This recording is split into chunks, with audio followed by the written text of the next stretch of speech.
नमस्कार दोस्तों, आप लोगों का अपने YouTube channel unique academy Indian polity पर आप सभी लोगों का आपके चैनल पर स्वागत है। जो लोग हमारी क्लास पढ़ रहे हैं उसको लगातार देखते रहें और जो नए लोग देख रहे हैं कृपया उसको सब्सक्राइब करें, बेल आइकन घंटी बजाएं, जिससे हम और मनोबल के साथ अपनी क्लास को पढ़ा सके। हमारी चर्चा जो चल रही है वो बच्चों वो राज्य के नीति निर्देशक तत्व की चल रही है। राज्य के नीति निदेशक तत्व पर हो रही है और आज इसकी दूसरी क्लास होगी।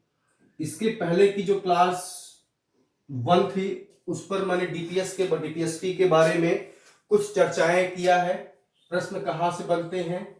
तो एक बार मैं पुनः उसको जो है रिकॉल कर लेता हूं, क्योंकि रिकॉल करने से थोड़ा आपका पढ़ने का मन फिर उसके साथ जुड़ जाएगा। तो राज्य के नीति निर्देशक तत्व की जो चर्चा हो चुकी है वो मैंने आपको बता दिया है कि यह किस अनुच्छेद में है। तो आप बता सकते हैं अनुच्छेद 36 से लेकर 51 में है, पहली बात। दूसरी, किस भाग में है, तो यह भाग 4 में है। ठीक। तीसरी बात ये मैंने बताया कि यह कहां से लिया गया है, तो ये आप बता देंगे कि यह आयरलैंड के संविधान से लिया गया है। ठीक है, इतनी बातें को का आपके पास जानकारियां हो गई होंगी कि आयरलैंड के संविधान से लिया गया है। चौथी बात मैंने बताया कि अब तक राज्य के नीति निर्देशक तत्व में कितनी बार संशोधन हुआ है।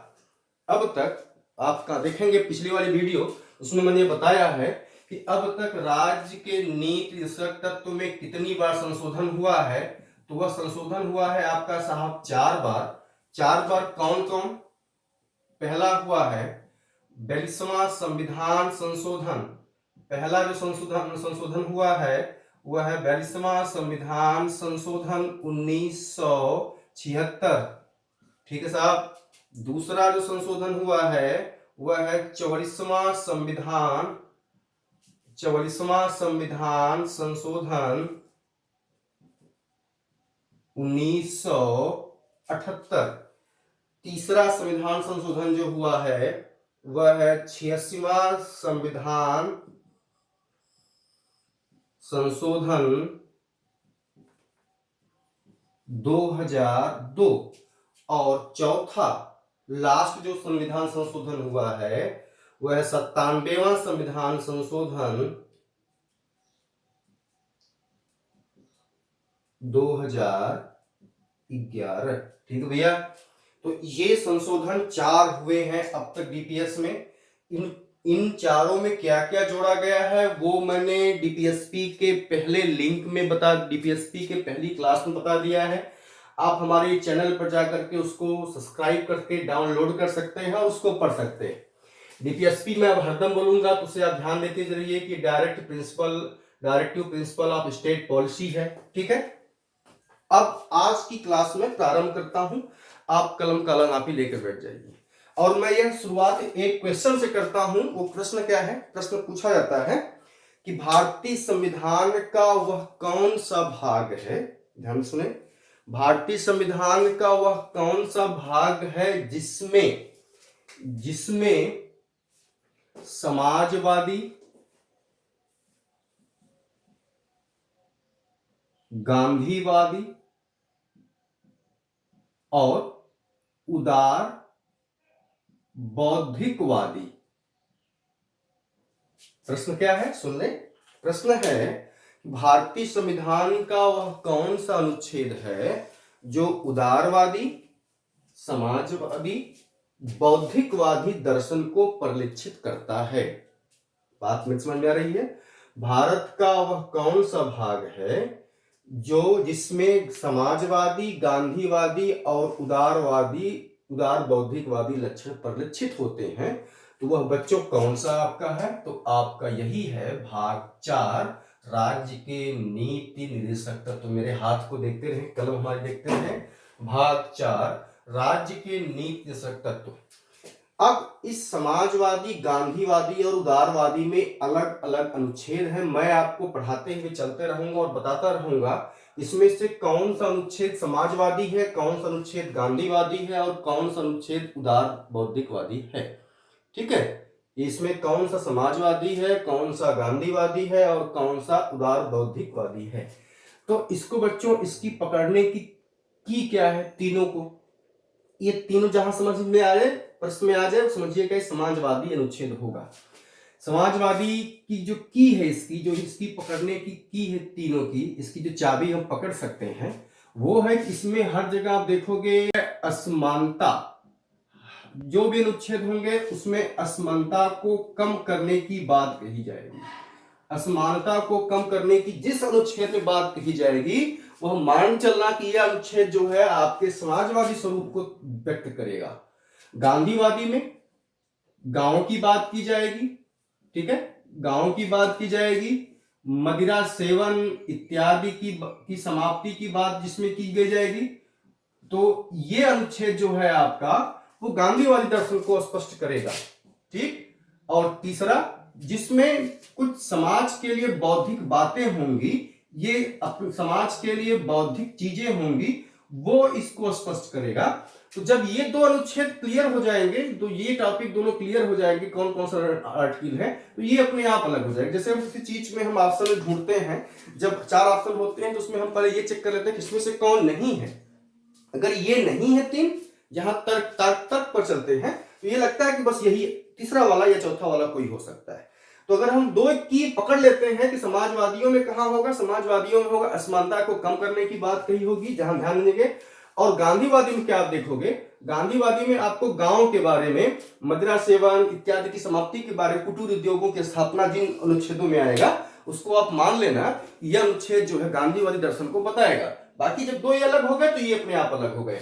ये मैंने पिछली क्लास की रिकॉल कर दिया था कि ये संशोधन हो चुके हैं और संशोधन में क्या जोड़ा गया है वो मैंने वीडियो में बता चुका है पहली क्लास में, आप वहां पर जाकर लिंक्स डाउनलोड कर लेंगे। और ये प्रश्न मैंने शुरू किया था कि भारत संविधान का कौन सा भाग है जिसमें समाजवादी, गांधीवादी और उदारवादी 2 लक्षण विद्यमान हैं, तो आप कौन सा बता दोगे भैया, भाग 4 राज्य के नीति तत्व। अब हम ये पूरा इसको इरेज कर देते हैं। हमें उम्मीद है कि आप इसको अपनी कॉपी पर नोट कर लिए होंगे। अब जो मैंने प्रश्न आपको बता दिया है उस प्रश्न के रिगार्डिंग हम अब पूरे अनुच्छेदों पर लिखते चलेंगे और उस पर एक एक अनुच्छेद पर चर्चा होती चलेगी, ठीक है। तो ये आप समझते रहिए। आज की टॉपिक हमारी यही है, क्लास 2 है ये आज की क्लास 2, ठीक है। अब हम शुरू करते हैं। अनुच्छेद आपका है 36 से 51, यही है। तो हमको यहां से लेकर के यहां तक आना है, ठीक है। अनुच्छेद 36 क्या कहता है? अनुच्छेद 36 में है बच्चों राज्य की परिभाषा। क्या है? राज्य की परिभाषा, डिफिनीशन ऑफ स्टेट अनुच्छेद 36 में भी है। क्या कहता है? कहता है कि अनुच्छेद 36, सुने, ध्यान सुनेंगे, अनुच्छेद 36 का संबंध वही है, मेरी बातों पर गौर करें, अनुच्छेद 36 का संबंध वही है जो भाग 3 के मौलिक अधिकार में, जो भाग 3 के मौलिक अधिकार में अनुच्छेद 12 से है। मैंने क्या कहा कि अनुच्छेद 36 का संबंध वही है जो भाग 3 के मौलिक अधिकार में अनुच्छेद 12 से है। तो अनुच्छेद 12 मैंने आपको पढ़ा दिया है कि अनुच्छेद 12 में भी क्या है, राज्य की परिभाषा। लेकिन यहां फिर मैं बता देता हूं, पहले इसमें अनुच्छेद 12 में राज्य की परिभाषा में 4 आते हैं। क्या है बच्चों, union, legislation and union government, ठीक है। मैंने 12 में जो है यही है 12 में, जो 12 में वही 36 में, ठीक है, याद रहेगा आपका। नंबर 2, स्टेट गवर्नमेंट, या यही लिख लीजिए, स्टेट लेजिस्लेशन एंड, ये आप लिख चुके हैं, फिर मैं आपको रिवाइज करता हूं। आपको मेरा ये सोच है कि आपका एक भी प्रश्न कटेगा नहीं। State legislation and state government, तीसरे में है लोकल ऑफिसर, और चौथे में है अदर ऑफिसर। ये मेरी जिम्मेदारी है, ये मेरी गारंटी है कि अगर आप मनोयोग से मेरी क्लास पढ़ रहे हैं तो आपका संविधान से एक भी प्रश्न नहीं छूटेगा। ये मेरी जिम्मेदारी है और ये आपको कर्तव्य बनता है कि आप मनोयोग से केवल पढ़िए। बस जितनी देर की मेरी क्लास है उसको आप 40 मिनट 42 मिनट जो भी क्लास है उसको मनोयोग से देखिए। तो मैंने क्या बताया, अनुच्छेद 12 अनुच्छेद 36 में वही लिखा है जो अनुच्छेद 12 में। क्लियर? माने 12 में जो लिखा है राज्य की परिभाषा वही अनुच्छेद 36 में भी लिखा है। क्या लिखा है? आंख मूंद के बताएं मेरे साथ। पहला है राज्य डिफिनेशन ऑफ स्टेट में union government and union legislation, state government and state legislation, local officer and other officer. ठीक है। अब जो है अनुच्छेद 37 क्या कहता है, सुनिए क्या कहता है कि इस भाग में जो भी विषय वस्तु, मैं हालांकि कुछ और लिखा है लेकिन इसको मैं आपके सामान्य भाषा में समझाना चाहता हूं। इस भाग में जो भी माने डायरेक्टिव प्रिंसिपल ऑफ स्टेट में के इस भाग में जो भी विषय वस्तु लिखी गई है वह न्यायालय द्वारा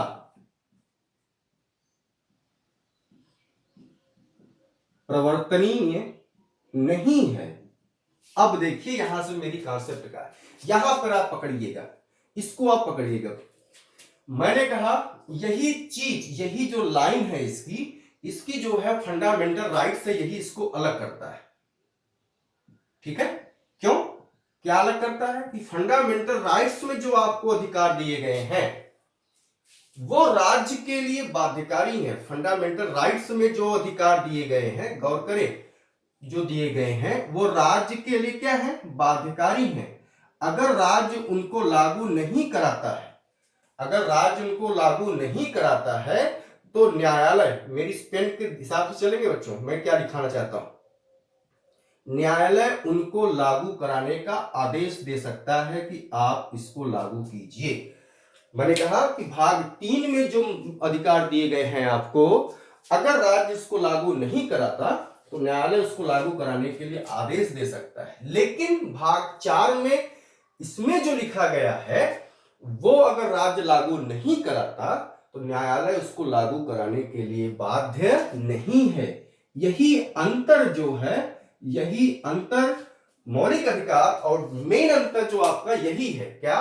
कि राज्य के निष्प्रकत्व तो बाध्यकारी, राज्यों के लिए बाध्यकारी नहीं है, जबकि मूल अधिकार के जो भाग हैं वो राज्यों के लिए क्या है? बाध्यकारी है। दोनों बात याद हो गई। यही लाइन इसकी की है कि इस भाग में जो लिखा गया टॉपिक है वह न्यायालय के द्वारा प्रवर्तनीय नहीं है, जबकि ये वाला क्या होगा? न्यायालय द्वारा बाध्यकारी होगा। ठीक है। अब चलते हैं बच्चों, 36 हो गया, 37 हो गया, अब 38 पर चलते हैं। बहुत इंपॉर्टेंट टॉपिक है ये, एकदम दम लगाकर पढ़िएगा इसको। अनुच्छेद 38 से बड़े प्रश्न बनते हैं, कौन सा पहले इसको हम लिखेंगे। अनुच्छेद 38 का 1, अनुच्छेद 38 का 1 कहता है कि राज्य लोक कल्याण, लिख लेंगे, राज्य लोक कल्याण की अभिवृद्धि के लिए, राज्य लोक कल्याण की अभिवृद्धि के लिए सामाजिक व्यवस्था, सामाजिक लिखते चलेंगे, मैं आराम आराम से बोल रहा हूं, बनाएगा। राज्य लोक कल्याण की अभिवृद्धि के लिए सामाजिक व्यवस्था बनाएगा। ठीक है। इसमें क्या लिखा है? इसमें लिखा है, सुनेंगे क्या, राज्य, अब देखिए इसको परिभाषित कैसे किया गया है, व्याख्या किया, राज्य ऐसी, ये अनुच्छेद 1 है बच्चों, आर्टिकल 38 का 1 है, बहुत ध्यान सुनेंगे, अनुच्छेद 38 का 1 है, राज्य ऐसी व्यवस्था बनाएगा जिससे, राज्य अपने राज्य में ऐसी व्यवस्था बनाएगा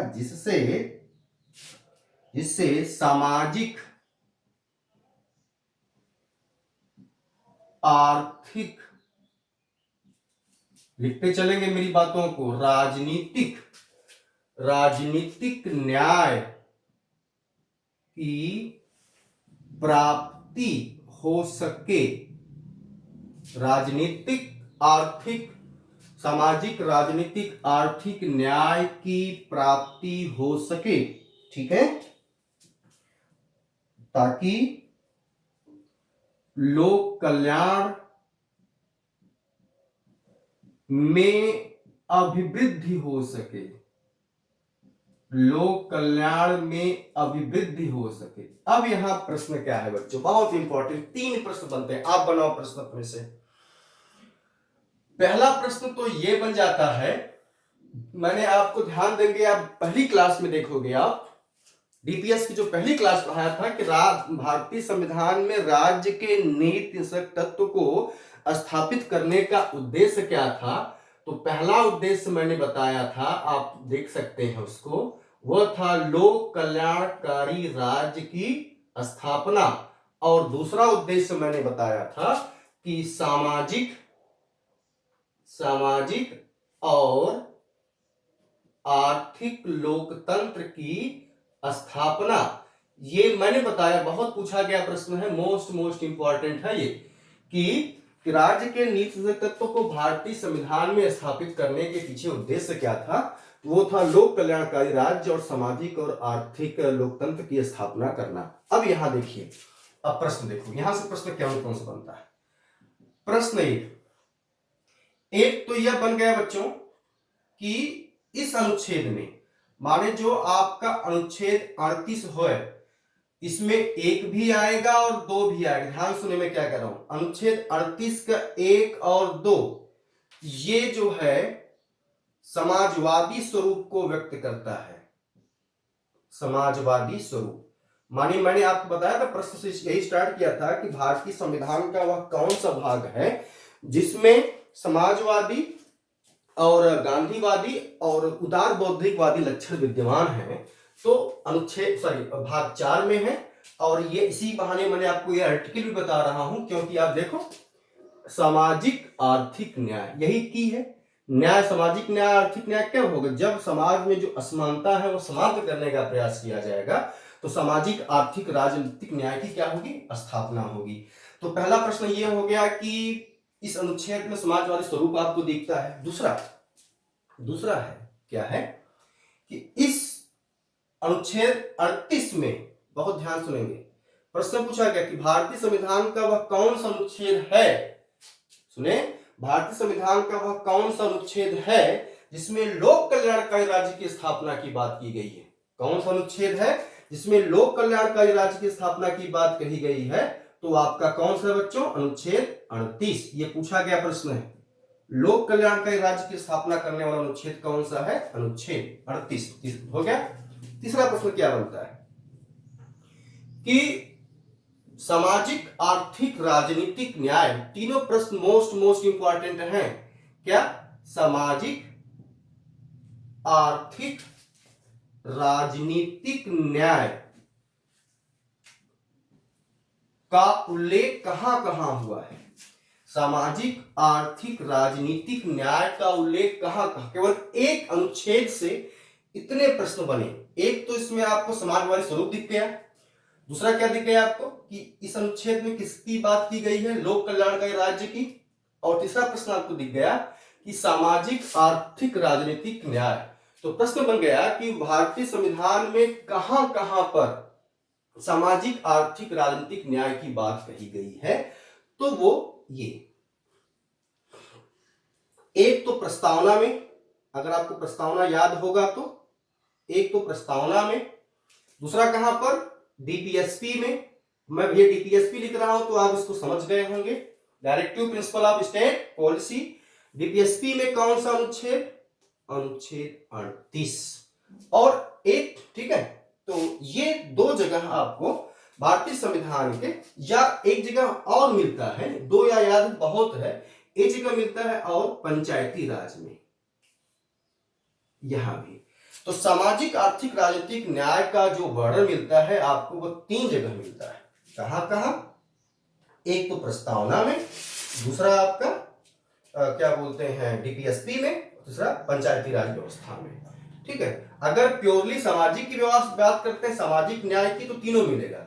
और ये सामाजिक की बात करेंगे तो 3 जगह मिलेगा। अगर सामाजिक न्याय की बात करेंगे तो वह यहाँ यहाँ यहाँ मिलेगा, लेकिन यहाँ जब तीनों की बात करेंगे तो ये वाला क्या करेगा, कट जाएगा, ये वाला तब नहीं रहेगा। बात समझ में आ रही है?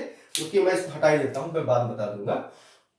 अगर प्रश्न पूछे सामाजिक न्याय का वर्णन कहाँ कहाँ मिलता है, मैं लिख देता हूं, सामाजिक न्याय का वर्णन कहाँ कहाँ मिलता है, तो आप प्रश्न में यहां हो जाएगा। अगर पूछ दे कि सामाजिक न्याय, कंफ्यूजिंग नहीं होनी चाहिए, मेरा एक सिद्धांत है।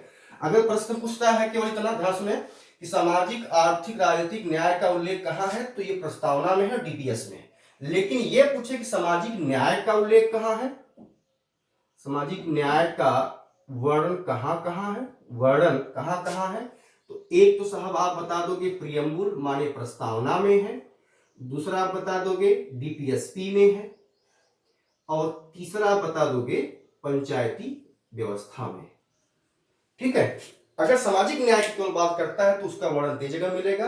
अगर तीनों की बात पूछी जाएगी, सामाजिक आर्थिक राजनीतिक न्याय का पूछा जाएगा, तो वह कहाँ का है, प्रस्तावना डीपीएसपी में। ठीक है, तो ये अनुच्छेद 38 का 1 हो गया। अनुच्छेद 38 का 2 क्या कहता है, अनुच्छेद 38 का 2, ठीक है, ये कहता है, अनुच्छेद 38 का 2 कहता है कि राज्य समाज में विद्यमान, ध्यान से सुने बच्चों, आय की असमानता, आय की असमानता को कम करने का प्रयास करेगा। आय की लिखते चलेंगे, याद हो जाएगा इसी बहाने। राज्य समाज में विद्यमान आय की असमानता को कम करने का प्रयास करेगा और प्रतिष्ठा, प्रतिष्ठा कामा अवसर, प्रतिष्ठा कामा अवसर और सुविधा की असमानता को समाप्त करेगा। ठीक है, राज्य लोक कल्याण में विद्यमान आय की असमानता को कम करेगा। ध्यान सुने, ये समाप्त नहीं हो सकता, ये कम किया जा सकता है। मैंने पहली क्लास में बताया है कि आय को सबको समान नहीं किया जा सकता। समाज में अमीर और गरीब होने चाहिए, लेकिन न तो बहुत अमीर हो न ही बहुत गरीब हो। तो अब इससे प्रश्न क्या बनेगा बच्चों, ये मैंने आपको बताया भी है। पहला प्रश्न क्या बन जाएगा इससे साहब, पहला प्रश्न ये है कि ये कब जोड़ा गया, तो आप बता दोगे साहब कि ये 44वें संविधान संशोधन 1978 द्वारा जोड़ा गया।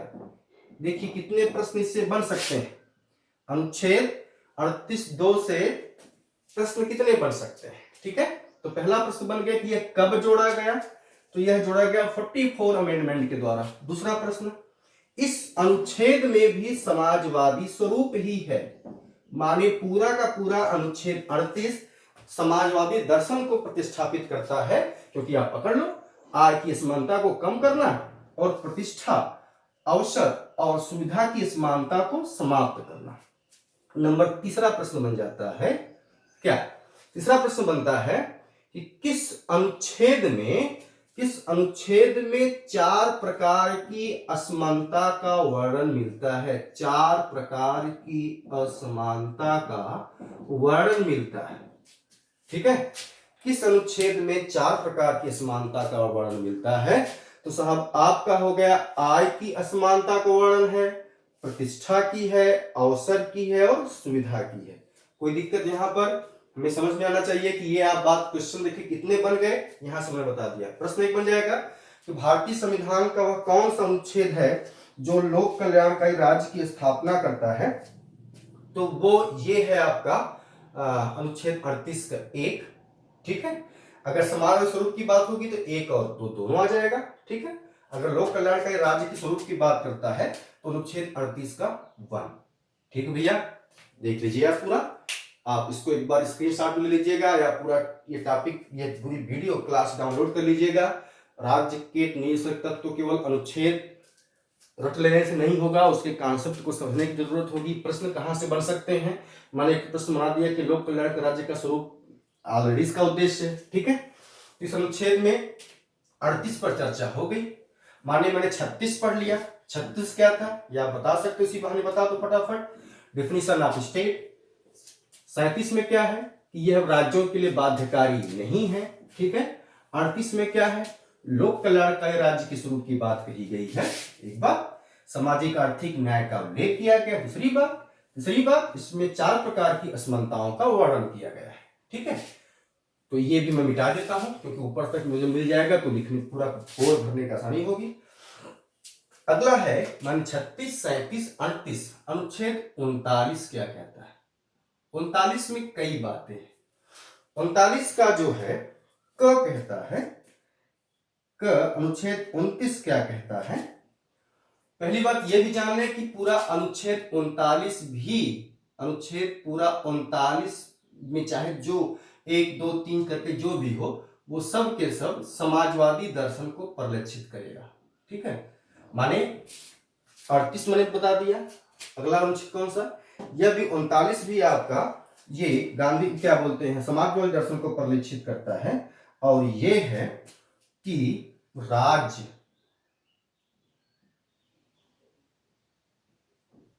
पुरुष, काम कर लेंगे, पुरुष और स्त्री सभी नागरिकों को, लिख लेंगे क्यों, इसको लिखना है, नागरिकों को जीविका के पर्याप्त साधन उपलब्ध कराएगा। माने ये तो हो गया, यहां पर एक शॉर्ट फॉर्म में समझ लें, यहां पर किसकी बात की गई है? रोजगार की बात की गई है। अनुच्छेद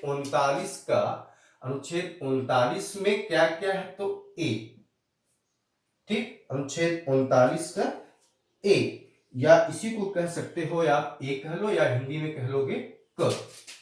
बी मैं पूरा लिख देता हूं भैया, अनुच्छेद 39 का बी कह लो या कह ले लोगों क्या, ख।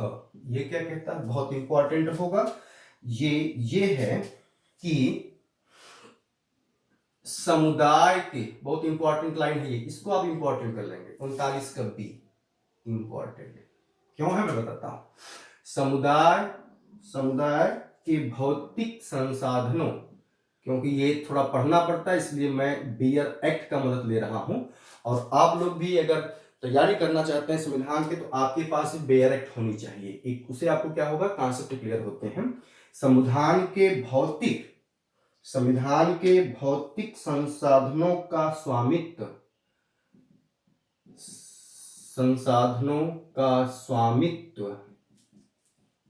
और नियंत्रण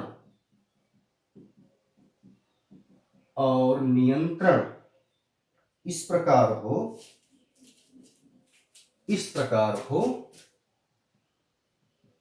कि सामूहिक हित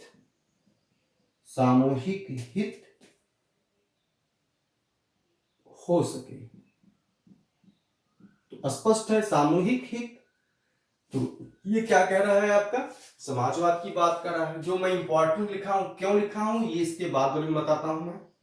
39 का सी या बच्चों ग, यही ना, इसको भी इंपॉर्टेंट कर लोगे। ये क्या कहता है? ये कहता है ये कि आर्थिक व्यवस्था इस प्रकार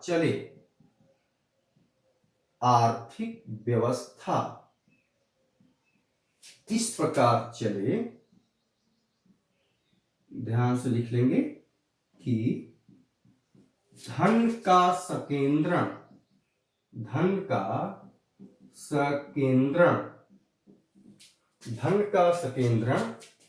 एक जगह एक जगह न हो। अब मैं इंपॉर्टेंट क्या कह रहा हूं बच्चों, ये दोनों अनुच्छेद जो हैं यहां पर ध्यान देने की बात है। सामान्य परिस्थितियों में क्यों इंपॉर्टेंट मैं बता रहा हूं।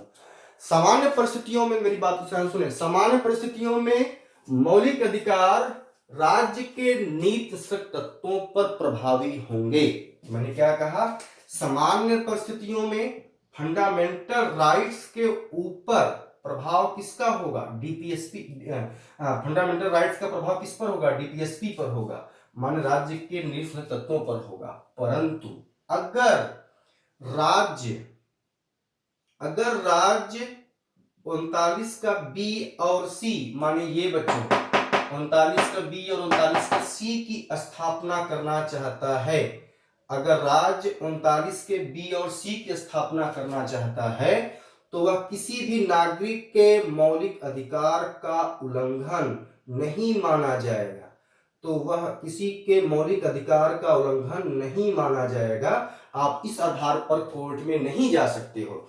माने जहां ये लिखा गया है, डीडी बसु ने लिखा है कि जहां 39 का बी और सी आता है वहां से अनुच्छेद 14, अनुच्छेद 15 और 16 ये समाप्त हो जाता है। मतलब कि अगर राज्य कुछ विशेष वर्गों के लिए अगर कुछ कार्य करता है तो 39 और बी और सी के माध्यम से करता है तो वह मौलिक अधिकारों का उल्लंघन नहीं माना जाएगा। फिर से मैंने क्या कह दिया कि सामान्य परिस्थितियों में मूल अधिकार राज्य के नीतिगत तत्वों पर प्रभावी होंगे, परंतु अगर राज्य 39 बी और सी की स्थापना करना चाहता है तो बी और सी की स्थापना करना चाहता है तो वो जो है क्या बोलते हैं, कोई भी व्यक्ति यह नहीं कह सकता कि हमारे मूल अधिकार का उल्लंघन हो रहा है। तो 39 का बी और सी, 39 का डी, यही ना बच्चों, इसको भी आप कर लोगे इंपॉर्टेंट। ये क्या कहता है कि पुरुष और स्त्री बहुत इंपॉर्टेंट है, दोनों को, मैं जहां इंपॉर्टेंट है मैं उसको आपको बता रहा हूं, ये इंपॉर्टेंट, ये ऊपर की जो है सब इंपॉर्टेंट है। पुरुष और स्त्री दोनों को समान कार्य के लिए समान वेतन, पुरुष और स्त्री दोनों को समान कार्य के लिए समान वेतन, डी हो गया। 39 का आपका हो जाएगा ई। क्या कहता है, 39 का ई कहता है कि पुरुष और स्त्रियों के स्वास्थ्य के लिए, पुरुष और थोड़ा ये बड़ा है, स्त्रियों के स्वास्थ्य के लिए, इसलिए इसको मैं देख के बता देता हूं, पुरुष और स्त्रियों के स्वास्थ्य तथा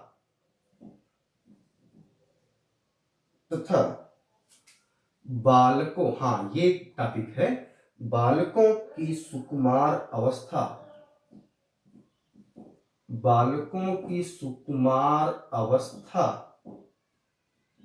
का दुरुपयोग न हो,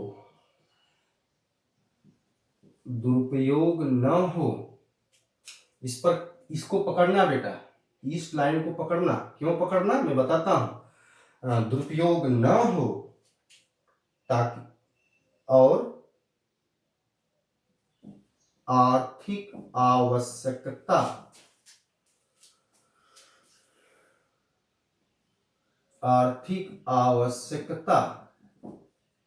से विवश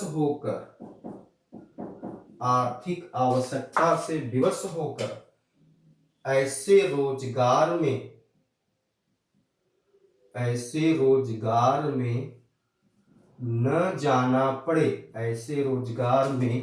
न जाना पड़े जो उनके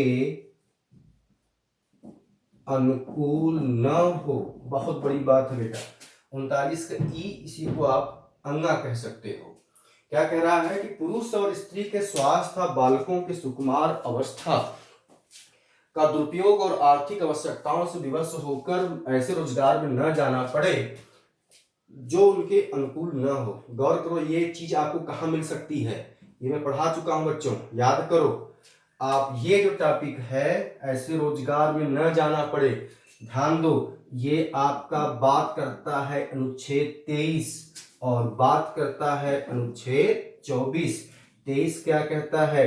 शोषण, वही है, माने बलात् श्रम, बलात् श्रम का निषेध करता है, यही है ना, बलात् श्रम का निषेध करता है। और ये 6 से 14 वर्ष के बालकों को, 6 से 14 वर्ष के बालकों को खतरनाक कामों में नहीं लगाया जा सकता, क्योंकि जब उनकी आवश्यकताओं की पूरी नहीं होगी तो वह कुछ भी कार्य करने को मजबूर हो सकता है।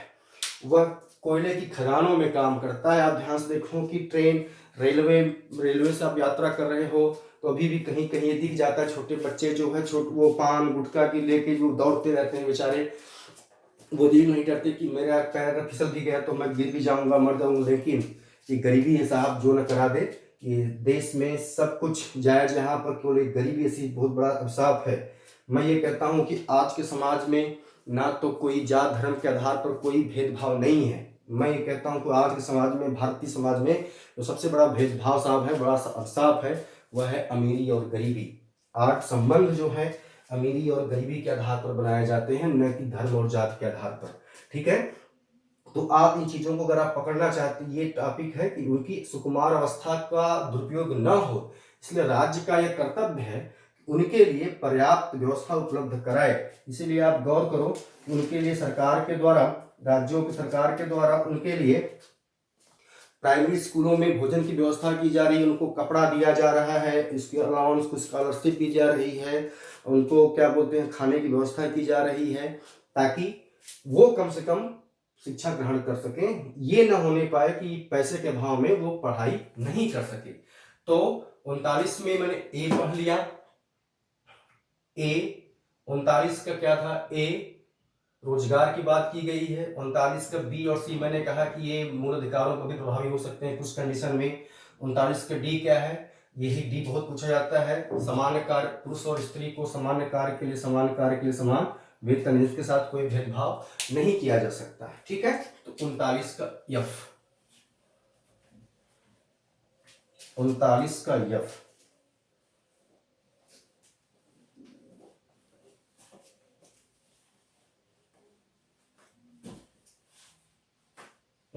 का एफ, ये क्यों इंपॉर्टेंट है? ये भी इंपॉर्टेंट है।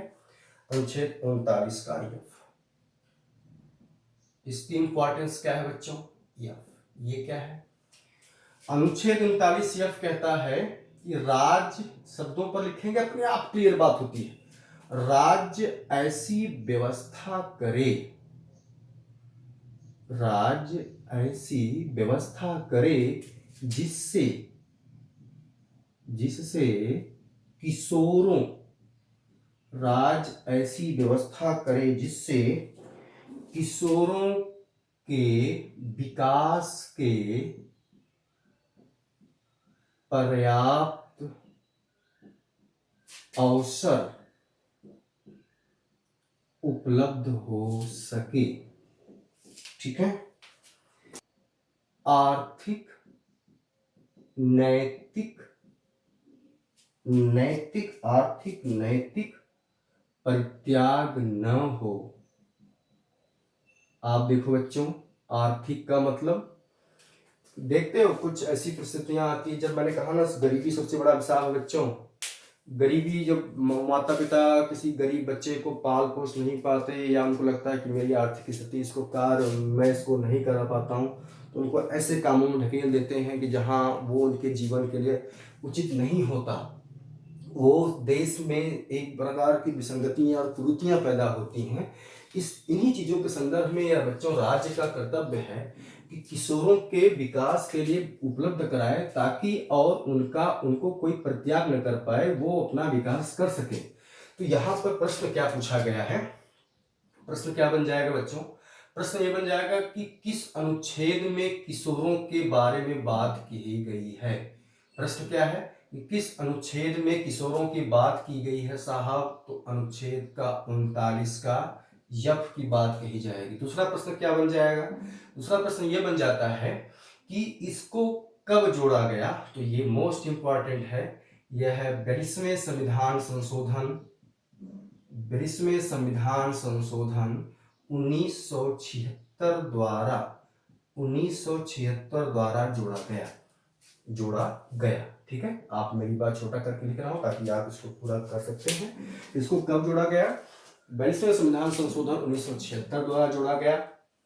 और ये क्या है? ये कौन सा अनुच्छेद जो किशोरों के बारे में बात करता है? तो अनुच्छेद 39 का यह। कौन कौन से अनुच्छेद किस संविधान संशोधन के द्वारा जोड़े गए हैं, ये मैं डीपीएस के क्लास 1 के क्लास 1 में मैंने सब बता दिया है। आप वहां से उसको पढ़ सकते हैं और लिख सकते हैं। तो हमने 36 पढ़ लिया, 37 पढ़ लिया, 38 पढ़ लिया, 39 को पूरा का पूरा पढ़ लिया। अब चलते हैं बच्चों 39 क। ये एक अनुच्छेद बाद में जोड़ा गया है, ये भी बहुत इंपॉर्टेंट है। अनुच्छेद 39 क, ठीक है, अनुच्छेद 39 क, इसको 39 का एक कैपिटल में लिखते हैं। और जो मैं इसके पहले पढ़ाया था वहां अगर अनुच्छेद 39 का ए लिखा होगा तो वो क्या है? 39 का ए था जो मैंने बताया था। 39 का ए मैंने क्या बताया था? उसमें ये था कि वह राज्य जो है बस चीजों का ऐसा वितरण करे कि सामूहिक हित की प्राप्ति हो सके।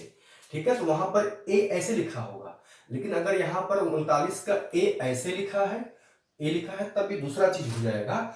तब ये हो जाएगा बच्चों क्या? समान निःशुल्क विधिक सहायता।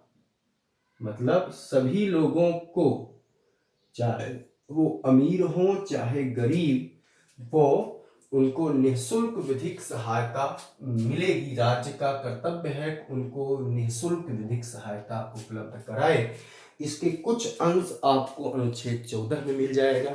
कानून के समक्ष समानता और कानून का समान संरक्षण, इसके कुछ भाग अनुच्छेद आपके जो है 20 में मिल जाएंगे। ठीक है, तो आप वहां से भी इसको जोड़ सकते हैं। मतलब सभी अगर वो गरीब हैं तो राज्य का कर्तव्य है कि उनको निःशुल्क कानूनी सहायता उपलब्ध कराए।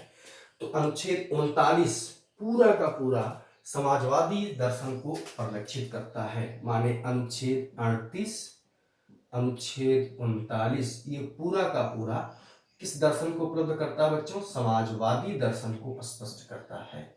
ठीक है, तो दो चीजों को मैंने बता दिया, उससे कौन कौन से प्रश्न बनते हैं मैंने बता दिया। अब अनुच्छेद 40, अनुच्छेद 40 ये आपको रट्टा मार याद होगा। ये है ग्राम पंचायतों का संगठन, ग्राम पंचायतों का संगठन, ग्राम पंचायतों का संगठन। अनुच्छेद 40 जो है बच्चों, अब ये यहाँ पर ये गांधीवादी दर्शन को स्पष्ट करता है। एक चीज, ठीक है, गांधीवादी दर्शन को स्पष्ट करता है। बाकी ग्राम पंचायतों के टॉपिक पर हम चलेंगे जब संविधान पढ़ाएंगे पंचायती राज व्यवस्था। ठीक है, भाग 9 पंचायती राज व्यवस्था। इसका बल्कि मैं यहाँ बता सकता हूँ कि पंचायती राज व्यवस्था, इसके बाद इसी चीज को राजीव गांधी की सरकार में पंचायती राज व्यवस्था इसको बना और संवैधानिक करने का प्रयास किया गया था। हालांकि उनकी डेथ हो गई, उसके बाद नरसिम्हा राव के काल में हुआ। तो इसी का बड़ा स्वरूप है पंचायती राज व्यवस्था। भाग 9 अनुच्छेद आपका है 243। ठीक है, इसमें कई भाग हैं और ये जोड़ा कब गया है? 73वां संविधान संशोधन। ठीक है, अभी ठीक है, तो मैं बता ही सकता हूँ, ये भी बता देता हूँ कि 24 अप्रैल को पंचायती दिवस मनाया जाता है। ठीक है बच्चों, 24 अप्रैल को पंचायती दिवस मनाया जाता है। तो कुछ बातें दिमाग में आ गई जो मैंने आपको बता दिया। ग्राम पंचायतों का संगठन या गांधीवादी दर्शन को स्पष्ट करता है। ठीक है, अनुच्छेद 41 करते हैं। आर्टिकल 41 क्या कहता है? आर्टिकल 41 कहता है कि कुछ दशाओं में, इसको खाली लिख लेंगे, इसमें क्या है बता देता हूं। कुछ दशाओं में शिक्षा और लोक सहायता, शिक्षा और लोक सहायता प्राप्त करने का अधिकार।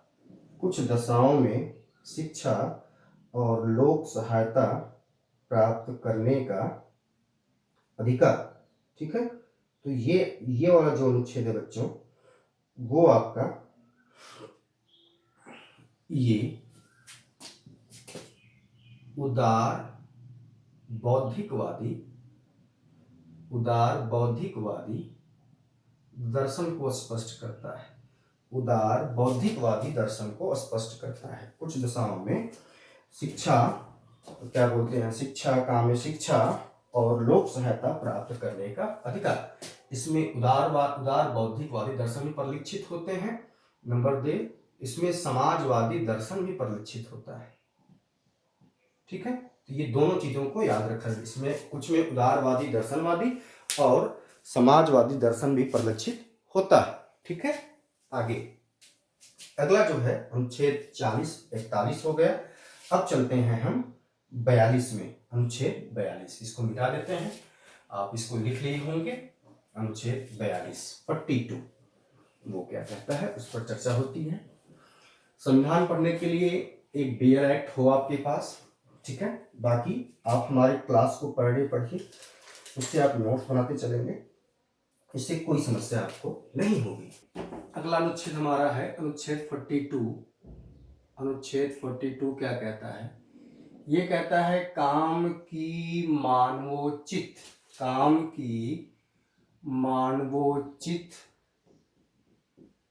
एवं न्याय संगत, काम की मानवोचित एवं न्याय संगत दशा उपलब्ध कराना, ठीक, एवं प्रसूति सहायता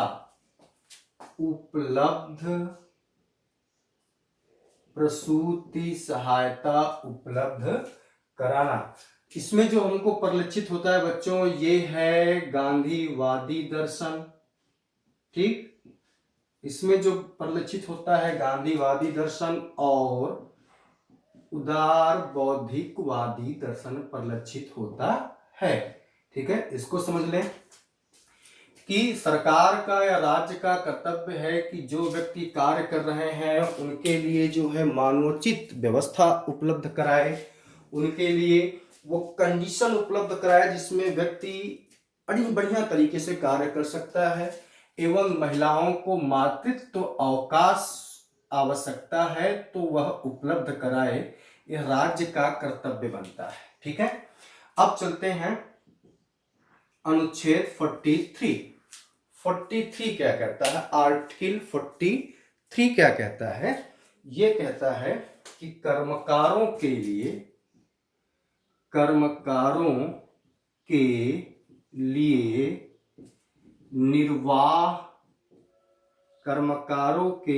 निर्वाह मजदूरी की व्यवस्था करना ये राज्य का कर्तव्य है। कर्मकारों के लिए निर्वाह मजदूरी की व्यवस्था करना राज्य का कर्तव्य है। इसमें क्या है? इसमें जो लोग बच्चों आते हैं वो है वृद्ध, विधवा, दिव्यांग।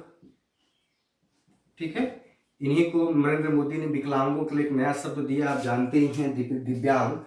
तो राज्य का कर्तव्य है कि वह कर्मकारों के लिए निर्वाह मजदूरी की व्यवस्था करे। आप इस चीज को इस टॉपिक से जोड़ सकते हो कि राज्य का अभी आप देखो समाज में जब किसी प्रकार की असंगति या किसी माहौल क्रिएट होते हैं जिसमें कर्मकारों के मजदूरी करने की व्यवस्था नहीं हो पाती, तो सरकारें क्या करती हैं कि उनके लिए भोजन की व्यवस्था उपलब्ध कराती है, गेहूं चावल की व्यवस्था कराती है। ठीक है, तो आप मनरेगा इसी के कंडीशन के थ्रू बनाया जाता है। ठीक है, तो अनुच्छेद 43 के दर्शन में भी जो आपको दिखेगा, यहाँ जो दर्शन दिखेगा वो है बच्चों गांधीवादी, और दूसरा जो दिखेगा वो है समाजवादी। ठीक है, अनुच्छेद 43 का ए, ये मोस्ट इंपॉर्टेंट कर लेंगे। जहां पर मैं इंपॉर्टेंट लिखूं इसका मतलब यह आपके एग्जाम में कहीं न कहीं पूछा गया प्रश्न है। ठीक है, तो इसको ध्यान दे देंगे। अनुच्छेद 43 क्या कहता है? 43 में क्या है? 43 में क्या है? सहकारी समितियों की स्थापना। सहकारी समितियों की स्थापना, ठीक है, सहकारी समितियों की स्थापना। इसमें जो प्रश्न पूछा गया है बच्चों, ये तो इसका जो प्रश्न बनता है वो ये है कि किस संविधान संशोधन के द्वारा यह जोड़ा गया। तो आप बता दोगे साहब कि 97वां संविधान संशोधन, 97वां संविधान संशोधन 2011 कब के द्वारा? 97वां संविधान संशोधन 2011 द्वारा इसको जोड़ा गया है और इसको भाग 9 के बी में रखा गया है। भाग 9 के बी में रखा गया है। हाँ, भाग 9 के बी में रखा गया है। तो मैं भाग 9 अगर और स्पष्ट कर दूं आपको, तो भाग 9 में क्या है? भाग 9 जो है पंचायती राज व्यवस्था है। भाग 9 में क्या है बच्चों? पंचायती राज्य व्यवस्था है, ठीक है। भाग 9 क या भाग 9 क ए, इसमें नगर पालिका है। इसमें क्या है? नगर पालिका है।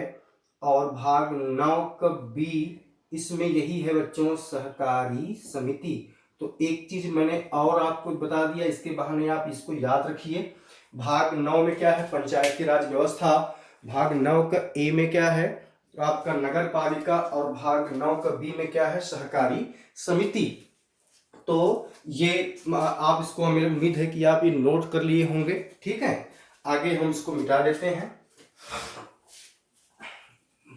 पूरे कापी कलम लेकर बैठे होंगे, मुझे पूरी उम्मीद है, और उसके आप नोट करते चलिए, क्योंकि प्रश्न कैसे बनते हैं और कहाँ से बनते हैं ये चीजें मैंने आपको बता दिया है।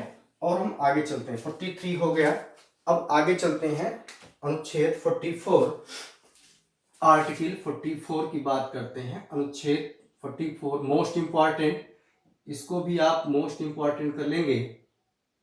और ये है समान नागरिक संहिता।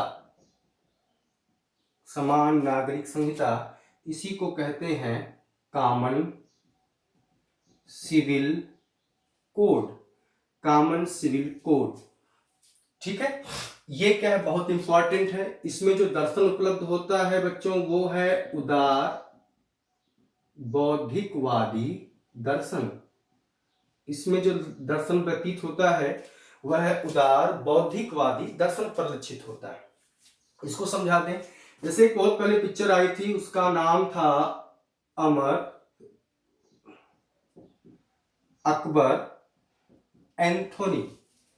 एक पिक्चर आई थी, ठीक है, अमर अकबर और एंथोनी, ठीक है। इस पिक्चर में आप देखो, ये क्या है? हिंदू, ये मुस्लिम,